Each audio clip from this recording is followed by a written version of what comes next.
So here is, I was going to say stage 1 of a repair, but it's technically stage 2. So I have filled the kill. I've put some bits of this expanding foam on here, but this is no good really. I'm going to just, well, it'll be fine once it's sanded down. The foam doesn't really work unless you keep it under pressure. See, it's very soft and squidgy, which is not what you want. This target has lots of other holes that need filling in, like this hole here, so I get my finger right inside, and this one. So those are all going to be filled with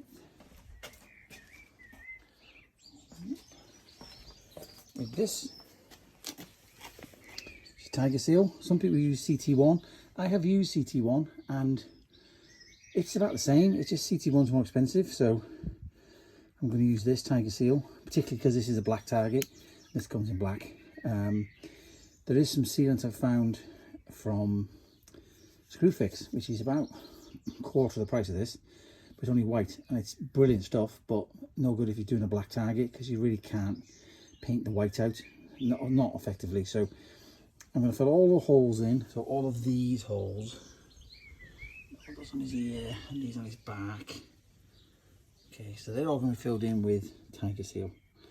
So this bit is the bit that I have used 2-part foam. But you can see this is really good. So it's soft. You can put, it'll give under your fingers like a target foam should, but it's really solid. That's filled the entire kill in, and that stuff is this. So it's Polycraft foam. That's part A, that's part B. So you put more than that. The way I mix it is, so just to give you a clue, this target, and that's filling all the kill in. I used 500 milliliters or 500 grams, same thing, to about 180 milliliters or grams of part B. So more of part A than part B. The way this was all held in place, you might have seen my other videos, I use gaffer tape or duct tape around the outsides, underneath where at the outside of the kill. I then put plastic on top, and then I staple it around the outside and put more of the gaffer tape on top. And it works really well. It works well in terms of it holding the expanding in. So this is excellent. Obviously it looks a bit rubbish here on the edges, but I'm going to sand all this down. I sand it down with a flap wheel sander, which I have not got on my, I thought it was on my angle grinder, but it's not. So it's a flat wheel sander at about 80 grit, and you just got to go gentle, otherwise it'll take big chunks out.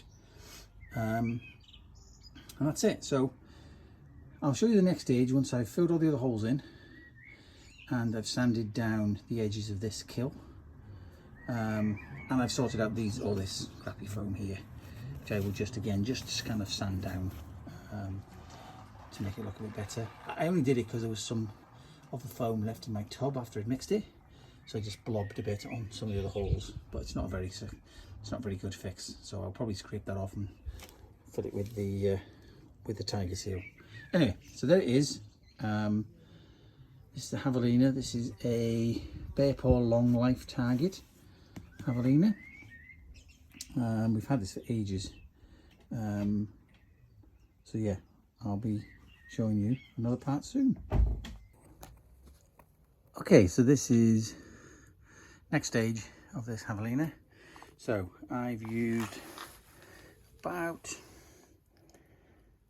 half a tube of tiger seal to fill in all the other holes. It looks obviously a bit of a mess at the minute.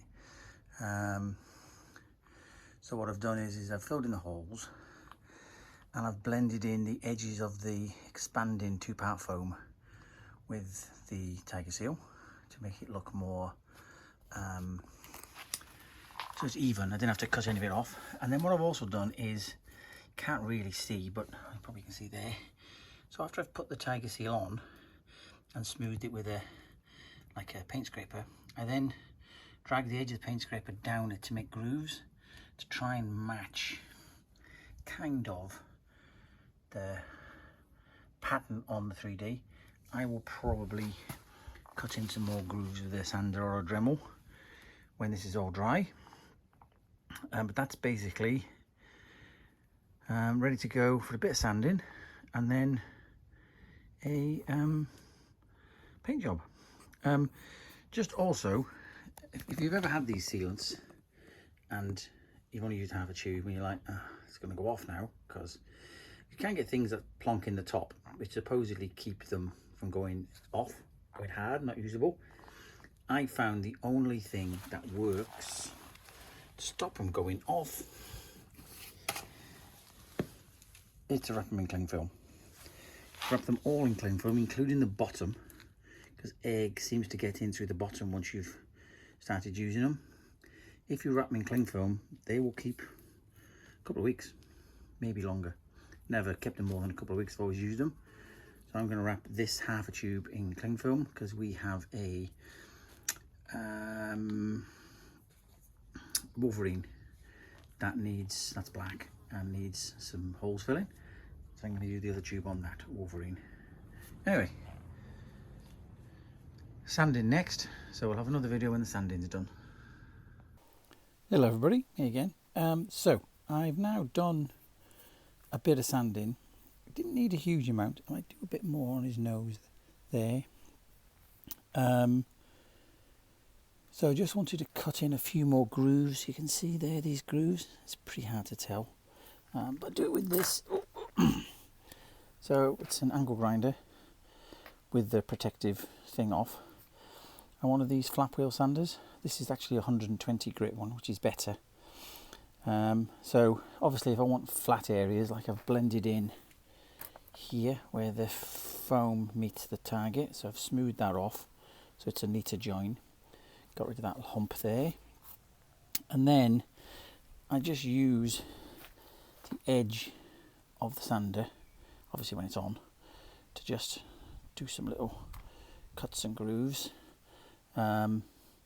It's important when you do it that you go with opposite the way it spins, otherwise it drags it and you can take big chunks out. So it does a better job. Anyway, so there it is. I'm pretty pleased with that. The kill is really good. It's really solid. It's done it really well. It's going to last a long time, I think. As I said, the kill on the other side of this was fine. Not really been shot from the other side. But because it's an animal that's got its head turned, I think it's better to shoot from the side where its head's turned. So we're going to want to shoot it back from this side. So I'm going to paint this, give it a first coat of paint, and then I'll let you see it once it's had a first coat of paint. Normally what I do after I've painted the first time is sometimes go back over and sand it, because when it's like this, where you've got lots of different colours and stuff, it's pretty hard to see whether there's any areas that need more sanding. So once it's had an overall coat of black paint, I'll be able to tell whether it needs any more.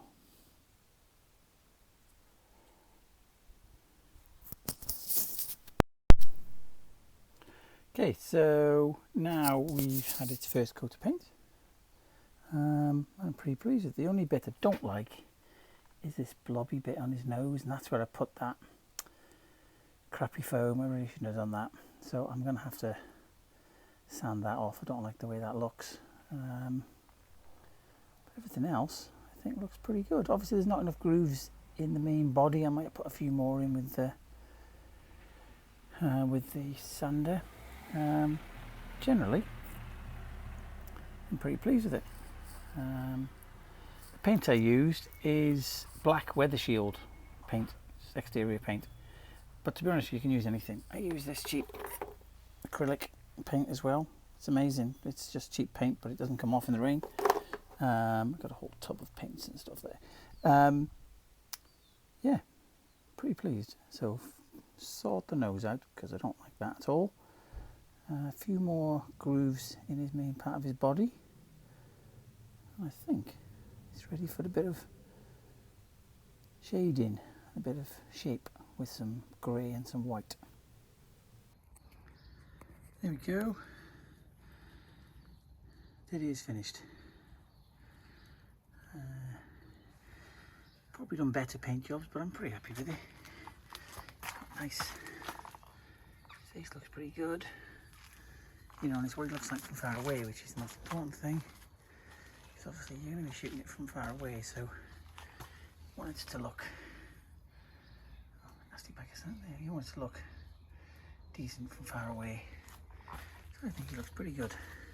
Got a bit of paint to do on the other side, then I got to mark the kills on. But I'm pretty happy with that.